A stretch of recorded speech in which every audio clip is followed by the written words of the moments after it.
प्रथमे आम gas on करी कड़ाई रे पानी गरम करवा।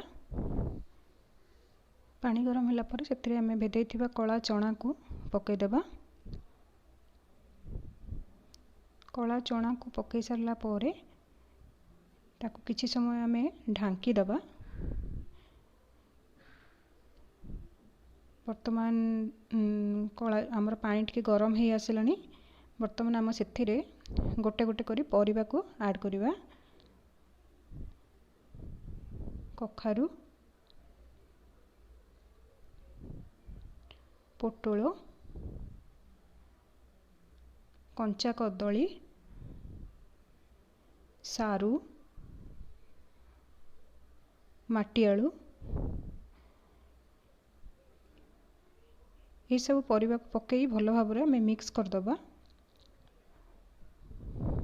भल भाव में मिक्स हो सारा पर ताकू आम जो बर्तमान जो से जो मसला नहीं सोरिष से सब को पेस्ट करी ताकू भलरे बतुरई पेस्ट करी से भी मसला को ढाली दबा।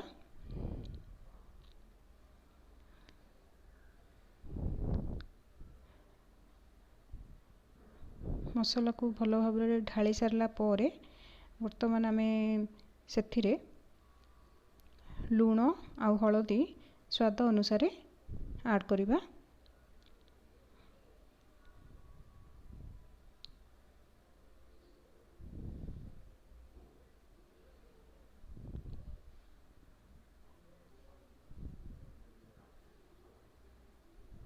बर्तमान से सब को भलरे आउ थरे पुणी मिक्स कर दे से आम नड़िया कोरा आम जो नहीं बर्तमान गोटे कप पखापाखि नड़िया कोरा को आम से ऐड करिबा।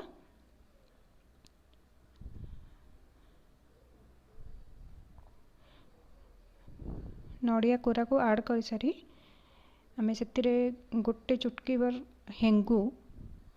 हेंगू को आम सेमिति भी पकई परिबा नचेत ताको पानी रे बतुरई गोटे चमच हेंगू को पानी रे मिक्स करी से पानी को भी देदेबा। हेंगू द्वारा एथिरे फ्लेवर बहुत भल आसी थाए। किछि समय फुटी गला परे देखंतु हमर मसला परिबारे पूरा भल भाव में मिक्स हो जाइछि। परिबा भी अधा अधी सिझी आसिलानी।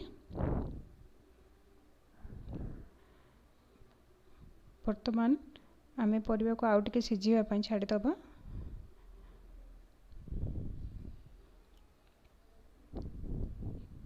किछि समय परे आपण माने देखि पारुथिबे परिबा बहुत भलरे सिझी गलानी।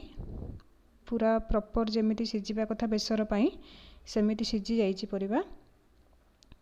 ए सब को भल भाव में आम गुलाई देई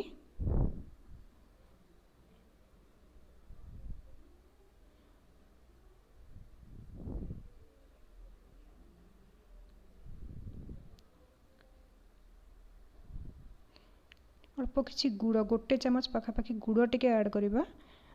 गुड़ एथिरे ऐड कले हल्का मीठापन आसी थाए जोटा कि बेसरर स्वाद को आहुरी बढ़ाई थाए। सेतिपई मु एथिरे गुड़ ऐड करिछि।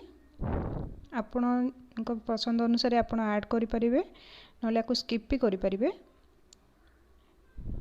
वर्तमान हमर छुंक पई बेसरर को छुंक देवा पई प्रस्तुत करूछि। मु एथिरे घीर छुंक देबी तेणु वर्तमान पैन को गरम करी मु सेथिरे गोटे चमच घी पकाउछि।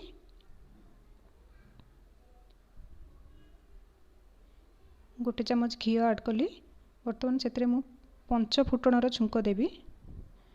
पंच फुटण रे जेमिति हमर जीरा सोरिष मेथी पानमधुरी ये सब ऐड होई थाए तो तार मु एठी छुंक देबी।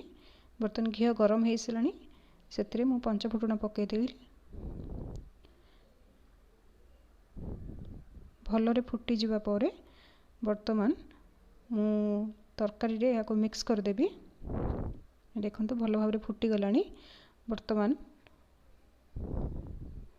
मु ये पंच फुटणर छुंक को तरकारी रे मिक्स कर देबी।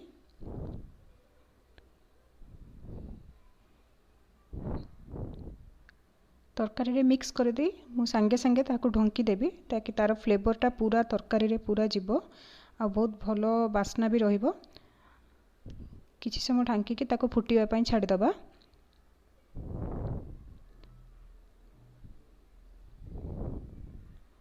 प्राय 2 ରୁ 3 मिनिट फुटिगला पर आम यहाँ खोलीदेवा ढाकण को खोली दे चेक करवा आमर वर्तमान प्रस्तुत है कि नहीं बेसर।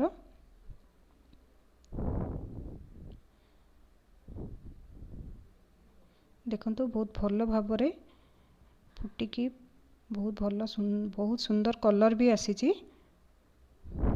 आपण यहाँ निश्चिंत घरे ट्राए करंतु। पुरी मंदिर 56 भोगुरु गोटे भोग यहाँ है बेसर। निहाती भाव में यहाँ ट्राए करंतु घरे, बहुत भल टेस्ट आर थाए। जदि मोर ये वीडियो बनैबा समय किसी कौटी मु भूल ए बड़ी भी आम ऐड करवा, शेष में बड़ी भी जो भाजिकी रखी सेटा को भी ऐड कली। बड़ी ए निहाती पकातु आपण पाखे पाखे जदि बड़ी आउ नाड़ी भी अच्छी नाड़ी बड़ी सेटा को भी आप ऐड करें। मो पाखे नाला तेणु मु खाली बिरी बड़ी की भाजिकी से पकई। एथिरे आपण अलगा परिबा जेमिति बरगुड़ी छुई ताकू भी ऐड करें। मो पाखे नाला कांकड़ बरगुड़ी छुई ये सब को भी ऐड करें।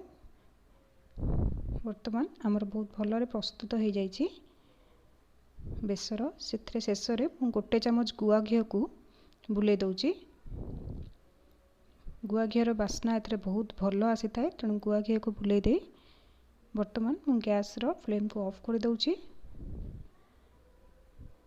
प्रस्तुत हो गला आमर बेसर। निहाती या ट्राए करंतु। जदि मोर एथिरे भल लगी आपन को रेसिपीटी निहाती घरे बनातु। आ मते कमेंट सेक्शन रे लिखिकी जणातु आपन को केमिति लागिला।